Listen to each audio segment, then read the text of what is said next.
Reviewing roguelikes is something I want to do every now and then, so I'm gonna do pointless reviews years late and look at some classics in the genre like Ziggurat. It's also not entirely pointless cause Ziggurat 2 is in early access as I'm recording this, so someone might want to check out the original game. Personally, I really enjoyed it. Even 6 or 7 years later, Ziggurat still holds up. Now, this game isn't perfect, but I definitely think the pros outweigh the cons, and let me tell you why. The first thing you notice is the presentation and the weapons you're using. It's more fantasy based with spells, dungeons, wizards, and your guns are replaced with wands and staffs. And while your grenade is just a grenade, I think this is all pretty cool to switch things up, and I think Ziggurat pulls off its presentation pretty well. The graphics are alright. Every now and then you'll see some visual bug, but there's no game-breaking glitches or anything like that. It's really fun unlocking new weapons, perks, and characters as you play the game. The weapon variety can be pretty cool, like there's enough unique weapons to keep it interesting. Same goes for the perks you unlock. Most of them are useful as well. The characters are just different enough for some variety. I really like how the game encourages you to keep playing by unlocking all these things after you die. It was just good motivation to keep me interested most of the time. I'd say you unlock all of the in-game items at around 20 hours. That's where most of my enjoyment came from. I like the process of unlocking things. I played for about 30 hours, but the last 10 hours was just achievement hunting. If I wanted to, I could have just stopped playing a lot sooner. I beat the game on easy in a few hours, and then on normal in about 8 hours. Hard really is hard, but just like most roguelikes, it's not just about winning. It's also about dying and getting good runs. It can be really satisfying getting certain perks or weapons on a good run. There's motivation to keep playing because you unlock new game modes by winning with that character, and like I said, you get stuff as you die. I mostly focused on the main game, but there's daily dungeons, the gauntlet, and endless mode to switch things up.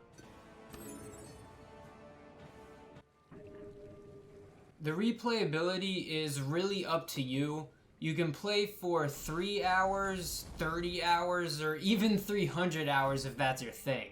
But talking about the actual gameplay, I really like using the different types of weapons and trying to evenly use their mana. Your starter wand has regenerating mana and isn't the strongest, but isn't useless. Then you have to manage your 3 other weapons. You get a new weapon each floor you arrive on. It's annoying when you keep getting the same weapon type so you have less weapons to work with. That's just one of the many types of RNG you'll have to deal with because you're playing a roguelike. I mostly like the randomness you'll have to deal with. There's lots of good weapons and perks you'll randomly get, but it can be really annoying when you get screwed on a good run, whether it's by a bad punishment at the shrines you go to, or getting a really hard challenge room. The RNG can go either way. Speaking of challenge rooms, these are a good variety to keep the regular gameplay from being boring. You could get something cosmetic like really bad graphics or really big enemies. Then you could get something that actually changes the gameplay, like enemies take more damage or enemies deal more damage. You know, different stuff to keep the rooms a little more interesting. The only things I hated was getting punished way too often at the shrines, and when you take a while to find the boss, to then realize you have to backtrack and find the key to then fight the boss. Oh, both of these things can be really annoying, but nothing too bad with the game itself. These things are just supposed to be challenging and things you have to do. Like, some enemies can feel really strong, but I still like the enemy variety. and the rooms you play in can feel like boxes, but it was still fun enough for me to ignore. That's just me trying to say the pros outweigh the cons. Like, overall, I'd say Ziggurat still holds up many years later. It doesn't look or feel too outdated. It was one of the first really good FPS roguelikes. I'd say this is a must-play to anyone interested in the genre.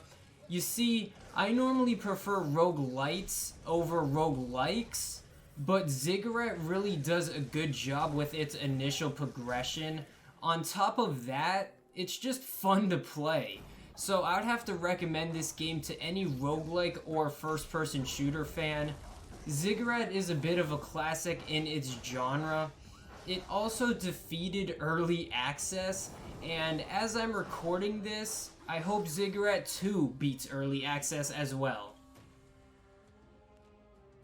Anyway, I hope you guys enjoyed the review. Go check out Ziggurat if you haven't already. It's only like 15 bucks and even cheaper on sale. So far, I looked at Strafe and now Ziggurat. It's been fun looking at these FPS roguelikes. It's a type of game I've really been enjoying lately. You guys can be on the lookout for more of these reviews in the future, but leave a like if you liked the video, drop a comment if you have something to say, and subscribe if you want more reviews. See you guys in another one. Peace.